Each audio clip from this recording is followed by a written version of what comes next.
Hello, everyone. I'm Marsha Druker, and I'm super excited to be moderating this session. Emily, welcome to the stage. I'm so excited to chat with you. Thank you so much. I've been to many of these CMX conferences, so it's nice to be on stage side. It's pretty surreal, right? Yeah, It's awesome. So I wanted to start off with a little bit of your origin story. I think it's really fascinating how community professionals actually get into community in the first place. I know a lot of us probably here in this room have kind of stumbled into it and have had very different careers before. So Emily, how did you get your start in community, and what makes you so passionate about it?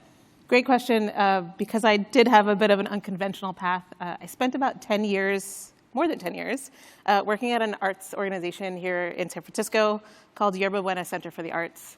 And in that role, I was doing what many of us as community managers do, just under a different name, working with our members and donors that wanted to be involved in what we were up to, running a membership program and operating that, marketing it, creating events, creating swag. And it wasn't until 2014 that I went to my first CMX event. At that time, I remember walking in. It was like a fifth floor of a tech office. And Carrie Melissa Jones, shout out to Carrie, was the first person to welcome me and make me feel comfortable. And I knew I found my people. As we were talking, I understood that while we might have different language for what we were doing, it was exactly the same skill set. So that's really when I started getting into community and the community industry. Before I joined Patreon, I actually was consulting for a little while. Patreon was one of my first clients, actually.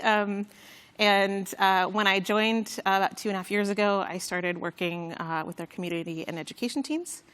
And it's been a ride ever since. And I would say my real joy in working in this kind of role is the connections I get to make. I mean, I think we're all motivated by that spark.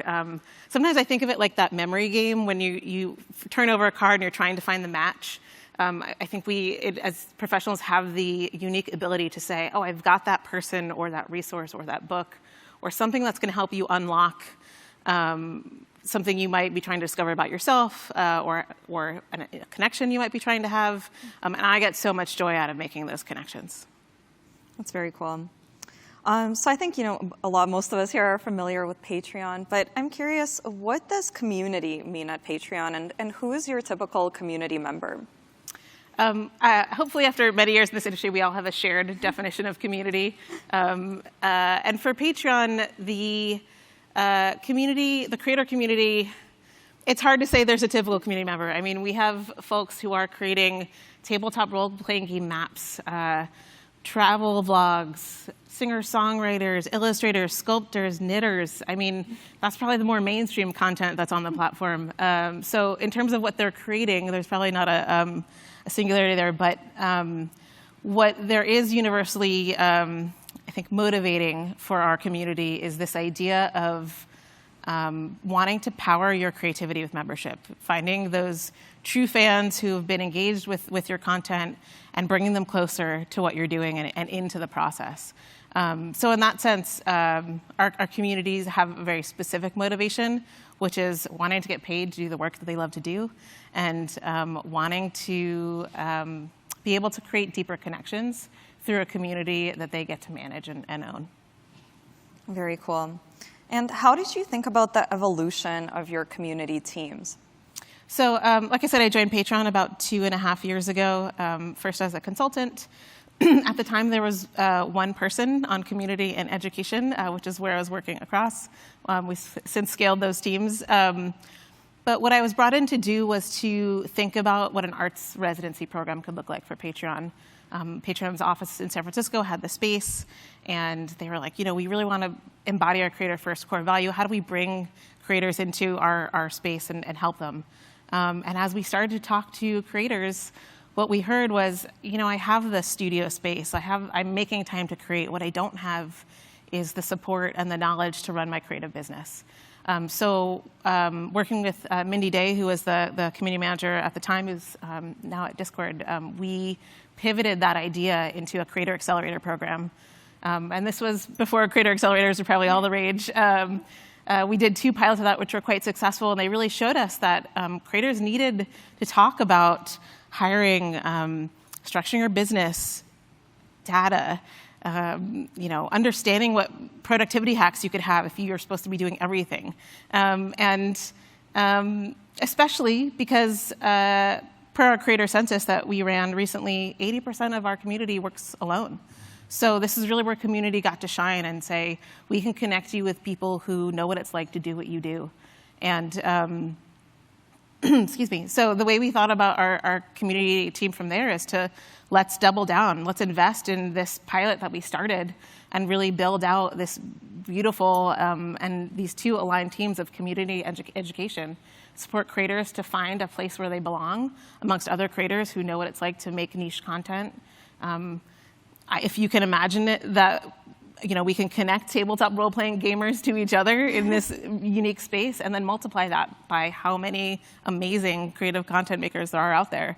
And then on the education side, be able to provide workshops and resources and best practices that really help people in their creative careers. Very cool. So you mentioned that within your teams, there's sort of two main areas of work that are for community programs and online community. Can you tell me a little bit about those? Sure, yeah. I would say those are mostly work streams. Certainly they overlap a lot. And our online community at this moment is based in Discord. So it's an always-on place. We also host some events in there. We host kind of single channels for unique moments and experiences, as well as general channels that are open all the time for people to connect. And on the program side, those are more discrete events like peer accountability groups, which I started at Patreon when I was working in community programs, that get to be creator-hosted, creator-led moments for our community to meet with those folks around a common goal. So we have singer-songwriters meeting and collaborating together. In fact, one of those really joyful stories that I got to experience recently was two folks who had met in that singer-songwriters group, not only telling us about these beautiful friendships they had made, but then releasing new music together this summer and tagging me in it so I could see this incredible contribution they had made together. So, like I said, those are two work streams for us, but they overlap so beautifully, not just within our community team, but with our education team and across many other functions at Patreon. That's so beautiful when you're able to see that kind of story come to life. I know for me as well, in running my community, where people share stories of failure, really ironically seeing, people come together to start companies out of those events, or there's a couple that met at one of the events and then have continued to date and have got married recently. So it's amazing to hear those types of stories. Love that. So at Patreon, I know that the community team lives by the motto, never create alone. So I'm really curious how you all arrived at this idea and what does it mean to your community and to your staff? I love this motto, and I feel like we embody it in our day-to-day and in our company. Initially, it came about because we were looking at a spreadsheet. We were tracking out the community member journey. What happens when someone onboards? What happens when they make their first post or become a community leader? And we knew that we wanted creators to feel like they were never alone in this journey. And then we started to think about it in a slightly different way to say, our team has historically been focused on a certain portion of that member journey when our creators are already onboarded onto the platform and are looking to grow. But there was a whole segment of people we weren't touching who were launching and onboarding and looking for advice. It's, again, incredibly isolating to suddenly spin up a YouTube channel and find followers and then figure out how to make that into your business. So that's one area we're expanding under this motto of never create alone. It's actually started to guide some of our strategy around the work we'll be doing. Another way that we've been thinking about this is really with our team and with our staff. So if you think about breaking that motto into two pieces, never alone, we want our creators to feel that. We also want to feel that as individuals. And it's funny to say this at a community managers conference, but if there's one thing I want you to take away from today, it's this idea of that you are not alone in your work. There are people in this room and online and that you interact with all the time that are doing something very similar. And it's really important for us to connect with folks who understand what it's like to do our jobs as well, even if they're in analogous industries. I have multiple mastermind groups right now, and the time I make to meet with them and share best practices is so rewarding. And I realized I just needed to take our own advice. And that works not just for the community industry, but within our organization. So one of the other ways we think about never creating alone is thinking about our cross-functional allies with our product and marketing and product marketing and life cycle and policy teams. We're working cross-functionally, and we really need to make sure we're taking the time to connect with folks in those teams, because collaboration isn't, hey, I have a project, I need you to help me with it. Collaboration is really coming together to understand what your shared goals are and make those things happen. And so I think we've really seen the reward of taking time to get to know the people we work with, and letting them know they're not alone in this work, even if we work in slightly different work streams in the company. Absolutely, it's such good advice, and it's it's something that might feel intuitive, but sometimes we forget, and you get in that trap of just like doing everything by yourself. With your community, there's probably so many people that are eager to get involved and volunteer, and when you just open that door, those could be some really incredible connections, and internally as well. You never know who can help you solve a challenge. Yeah, absolutely, and before I go too far down that rabbit hole, there's that other piece of the model about being creative. Certainly, I work with a creative community. What we try to do is motivate people in their creative careers. One of the other things we think about as a staff is how to be creative ourselves. This experimentation mindset of try something, because even if it's not going to work, you're going to learn a lot. And so as a team, we also run a lot of experiments. Some of them really simple, some of them maybe more pilot-based and run a couple months, but that's another maybe key motto I'd like to leave you with today is be brave and experiment, because those little tests are going to what Laura Nessler said earlier this morning, those tests are going to demonstrate the impact, and then you can scale from there. Very cool. So on that note, so when one of those experiments, if something doesn't go right, how do you sort of learn from it and take those lessons to your next experiment? Every time we do a program or run a campaign, we do a retro, and we do a full team retro, and we try to take it out of the emotional place of how did this go, Yeah. which can tend to bring up a lot of personal feelings, but instead do things like what should we start doing, what should we stop doing, what should we keep doing, and really give teams, that not just the ones that produced whatever we're working on, but cross-functional teams, the opportunity to share their thoughts, so that not only are we looking at the data, we're also looking at people's opinions or feelings, and then being able to take all of those as a collective whole. One of the other things I would say that we've also maybe held a little bit is this idea of trying something once. If it doesn't fail, it doesn't mean that it's not going to work. I think in that sense of experimentation, it's not a one and done experiment. We're always looking to iterate and try something else, change a variable, try something else. Absolutely. Yeah, sometimes it doesn't make sense to give up right away, and you just got to try something else. In the first half of 2022, you doubled membership in your online community, and you saw incredible growth in your programs. How did your motto that we just talked about, how did it play out into your key initiatives? Great question. So I'll break those into the two parts that I was talking about earlier. On the creative side, on the experimentation side, we've built a really deep relationship with our email lifecycle team. And a few months ago, more than a few months ago, they were onboarding a new software to send out email. And they needed to just send some throwaway emails to seed the platform. And because they'd been involved in our work, and because we'd understood the shared language to talk to each other, they came to us and said, what do you think about promoting something with community in one of these emails? And we said, great, we'd love to. And with that email, we sent a dedicated email about our community Discord server, highlighting not only the conversations that were happening in there, but also channels like Patreon, where you can post pictures of your cat or dog or other pet. And in 1 week, we saw 65% growth week over week in new member joins. Really simple test, only because we had built that relationship with our colleagues. On the Never Alone side, again, this is really where our community can shine, specifically in our community programs. As I mentioned, when I came into Patreon, I developed these peer accountability groups. We call them A-clubs, accountability clubs. They are hosted by community leaders who raise their hand in an application to say they'd like to host a club and start a club based on their genre or a project they'd like to work on. And when we started this last year, we maybe launched about 25 clubs in the first quarter. We learned a lot about how they would operate.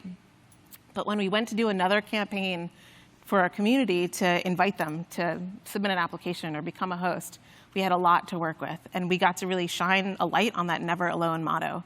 So we could tell people the experience that happens in those clubs, firsthand experience of what happens in those clubs based on quotes that we had from surveys. We could explain how it works and the benefits of hosting your club, so that when we sent out this next round of call to action for applications, we had 175% growth in applications in one quarter. People were thrilled that they could have a chance to connect with other creators. And all we had to do was give them the opportunity, open the door. Speaking of relying on your colleagues, I was the one running the program at the time. We had a lot of applications to deal with. And so I put a call out on Slack to my colleagues and said, you know, I work on a creator-facing team. Not everyone gets to interact with our community. Would anyone like to help vet these community members and interview applicants? And I got 20 staff members across the company to spend time with a rubric that I had created to meet people, fill out the rubric, tell me their thoughts, and really save me a lot of time in vetting these applications. That's very cool. I'm really curious now. So you've had this huge influx of applications and you had help vetting them. What did that vetting process look like, and how did you know that the people that you picked were the right fit? Generally, we're looking at a couple dimensions. One is how long they've been on the platform. Somebody in the first month might not be the right fit. We often encourage them to try a club before they start one. And then there's some other maybe more nuanced things around community experience. And that could be anything from, I have a movie night with my friends and I organize it and I tell them when to show up at my house, to I had somebody that ran a political campaign, which I thought, great, I would love to have you do this. And then looking at their motivations. You know, what are you trying to get out of this experience? If someone says something like, well, I have a product and I'm trying to sell it, that's probably not what we're looking for. But if they say, you know, I've been doing this work for some time, I don't know a lot of people in my medium, I'd love to meet more photographers because I think I learn a lot in conversation with people. Perfect. We'd love to have them. So that's generally the rubric we look at. My colleague Erin has taken on the operation of this program since I've stepped into the head of community role. And I started to do some other efficiencies like group interviews for folks who are pretty confident based on their application are going to be a good fit. It helps us vet people faster, get them to the next step a lot faster. Awesome. That's very cool. How has this never create alone strategy affected other ways that you work with your community or with cross-functional teams?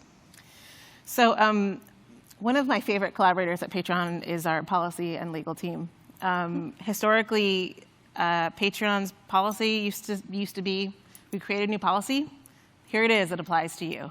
That didn't always go over so well. And so with the hiring of a community liaison on our policy team, we started a really beautiful flywheel where every quarter when we announce new policy proposals, they go out just as that, a policy proposal. It's not set in stone yet.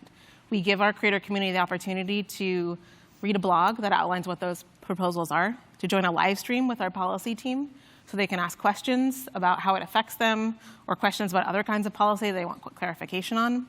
We host a week-long Q&A in Discord after that live stream, so anyone who has watched the video or hasn't can come into that space and ask additional questions. Our policy liaison also has office hours and a public email that's available to our community so that every time we send out a notice that here's a new policy, we'd love your feedback on it, we can actually take their feedback and see maybe we didn't think about how a policy might apply to somebody. And so each time we do one of these live streams, the next one will say, these are the changes we've made to these policies with your feedback. Here's a specific example of how your contribution has created policy with us. That is really hard to do in a company, especially when you don't own that piece of the company. So I think this has really set a bar for our company as a whole in terms of how we build trust with our community, and has also led to some inroads with our product and product marketing team, who similarly have seen what we've done with other teams and really want to involve the community in not only the build, but the announcement and the feature adoption. I probably won't go too deep into that one because my colleague is going to do a talk tomorrow on community debt forgiveness and how we work with the product team, so I encourage anyone to listen to that if they'd like to know more. That's a great plug. I love that thread when talks kind of build on each other. Very cool. So Emily, what's next for the Patreon and your creator community? So the three areas that I'm really focused on right now are building awareness and participation in programs. We have over 250,000 creators across the world who are on Patreon. A percentage of them know about the resources available to them in community and education. So always trying to build awareness and encourage people to participate. Beyond that, building trust with those creators who are participating. Like I said, the work with policy you've done has done a huge job of lifting that sense of trust. The transparency we have in our Discord server, we post announcements by our executives, also does a good job of that, but we want to keep that going. And then lastly, demonstrating impact of our community programs. It's been a theme throughout many of the talks today, and something we continue to seek for, just the simple but really clear metric that shows the value of our work. That's kind of more a global overview or strategic overview. As a team, we are really thinking about the next couple quarters and not only the work we're doing to move those objectives forward, but also we have a few product features being released in the coming months, and we'll be working really closely with the team on that. Very cool. And how can people follow along? What's the best place to connect with you and join the community? Yeah, great question. I wish I had like a Discord link I could put up here to have you join. If you, we'd love to have you in our Discord if you're interested. You're always welcome to connect with me on LinkedIn. Here at the conference, I'll be here today and tomorrow. I'm on Twitter at Hazel Brown. Admittedly, don't use it that much, but I've been using it a lot more today. And I have other colleagues here from Patreon, and I know as community professionals, we get so excited to talk to each other. So please come talk to us. We'd love to meet you. Awesome. So we do have a few minutes left, so I'd love to open it up for some Q&A if it would be possible to get a mic runner. But in the meantime, I have one last question for you. So our theme for the conference is Thrive. And I'm wondering if you have any advice to share with community professionals in the room on how to thrive. Like I said, my lifeblood has really been finding those mastermind groups that I can connect with folks who are in the community industry or even analogous industries who understand some of the work we're doing. It's so comforting.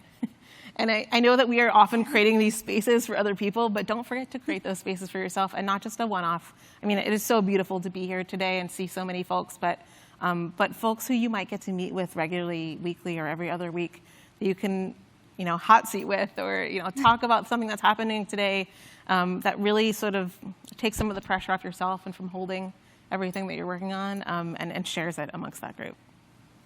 Perfect. Okay. Do we have any questions in the crowd? Okay. It's hard to see from up here, but we do have a mic runner. Okay.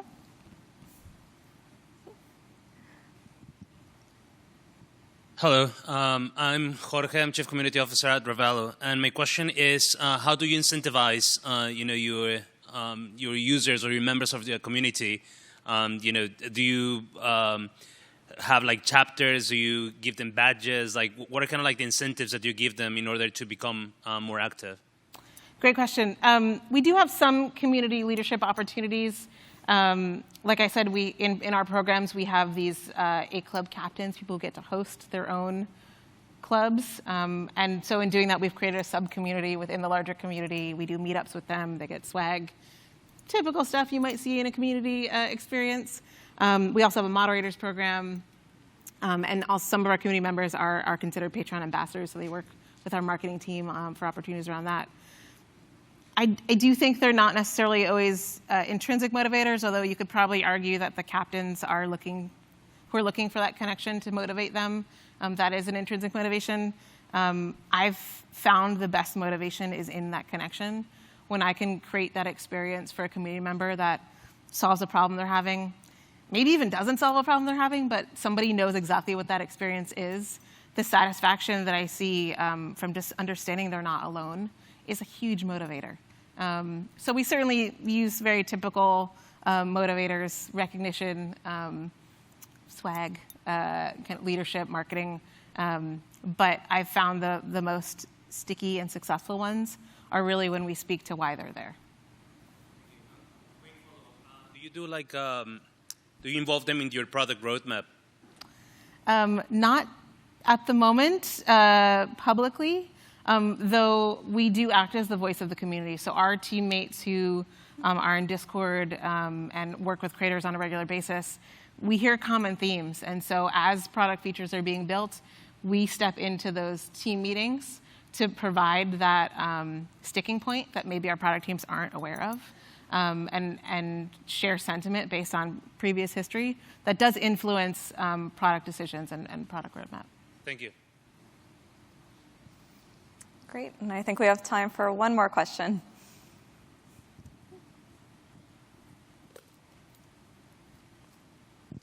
Hi, thank you so much. Carla from Meta. I'd like to just ask you in terms of that. Sorry, is my voice? I can hear you. Yeah, you're good. No, haven't been 2.5 years without speaking on a mic, so I'm a bit off. But just wondering, with your online community and how you coordinated, can you tell us a little bit of the challenges that you might have with technology on getting these creators together? I see my colleague Haley in the front row stretching it out. If you want to go deep on that, definitely talk to her. Yeah. Challenges. I mean, awareness. I think knowing that we have a online community in Discord and how to find it is one. The barrier to entry, there are certainly lots of our community members who don't want to be on Discord and find it distracting throughout the day. So how do we serve them in other ways? Often people come to our online community for support, as I'm sure many of you experience. So it can be a challenge to keep those conversations focused, although I think Haley has done a really wonderful job reinforcing the kinds of behavior we'd like to see in that space. And lastly, this is something that we'll probably work on in the near future. When we came in, we sort of inherited a structure for that online space. Now that we've been able to see how our creators are organically talking to each other, looking for niche spaces for their specific content, I suspect we'll start to iterate the structure and really think about forming sort of chapter-like spaces for our gamers and vloggers and things like that. Thank you. Thank you. Thank you. Great job on the mic. Okay, I think we have time for actually one more question, and then we'll wrap it up.